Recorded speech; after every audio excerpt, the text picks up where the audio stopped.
Okay, let's dive right in. We're looking at a really interesting situation unfolding in public transport right now, specifically involving those very vibrant Matatus. That's right. There's a new government directive out, and it's causing quite a stir. Definitely. And for this deep dive, we've looked at NTV Kenya YouTube videos covering the NTSA, that's the National Transport and Safety Authority, their recent orders, and, crucially, the reactions from the Matatu operators. Exactly. So our aim is to unpack what this directive actually says, what the consequences are if people don't comply. And also hear from the operators themselves, right? Get their side of things. It feels like a real clash of perspectives. It really does. So starting with the directive itself, the NTSA orders, according to the sources, they're pretty specific and demand immediate action. Immediate, like what? Like a immediate removal of all graffiti and any tint on the windows of these public service vehicles, the PSVs. Wow, okay. That's huge. For Matatus, their look is iconic. What else? Well, beyond the art, they're also requiring the display of the route or circle name with consistent branding. No offensive decorations. Offensive is subjective, but okay. Right. And any decorations left can't be reflective. They're also cracking down on extra lights. Only the manufacturer-installed ones are allowed. Got it. And it's not just the vehicles, is it? The sources mentioned the crew, too. Yeah, exactly.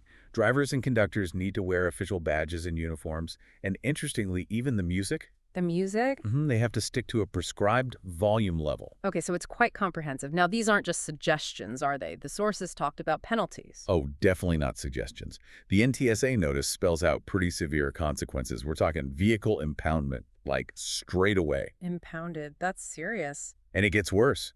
An operator could have their license suspended or even revoked entirely. Wow. And there was something about portal access. That sounds critical.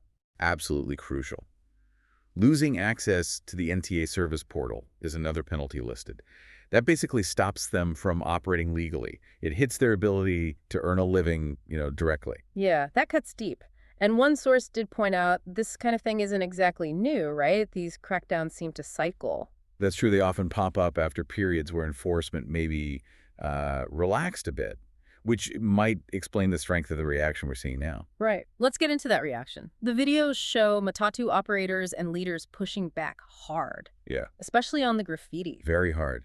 They're quoted saying, "Kuto graffiti, hiyo kitu hatatofanya." which means... Removing graffiti, that thing we will not do. It's a flat-out refusal. Okay. And what's their reasoning? Why are they so resistant? Their core argument seems to be that graffiti doesn't automatically make a vehicle unsafe or unroadworthy.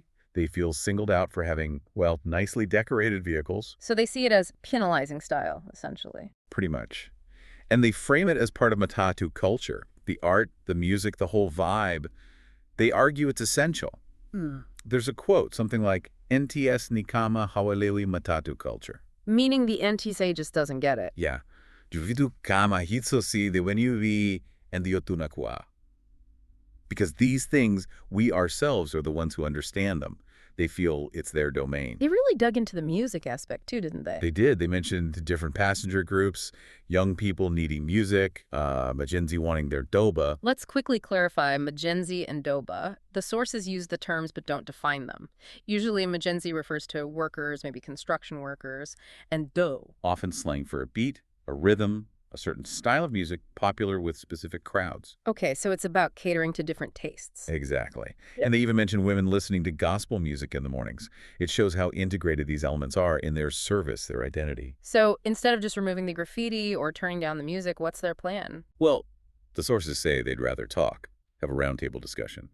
Or, feeling that, they're prepared to go to court. Okay, so dialogue or legal action, not immediate compliance. Precisely. And this whole situation, it really throws into sharp relief that classic tension, doesn't it? Between formal rules aiming for safety and order and the established sort of ground-level culture of an industry. Absolutely. And why this matters to you listening is, well, it's a real-time example of that clash. You see how regulations, even well-intentioned ones, can directly impact livelihoods, cultural expression. And how people push back when they feel their way of doing things, their culture, is under threat or misunderstood.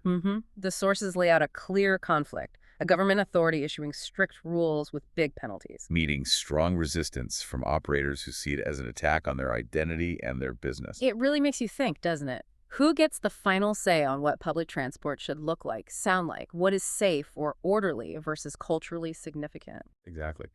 And what happens when one definition, usually the regulators, clashes with practices that are deeply embedded in how people earn a living and express themselves?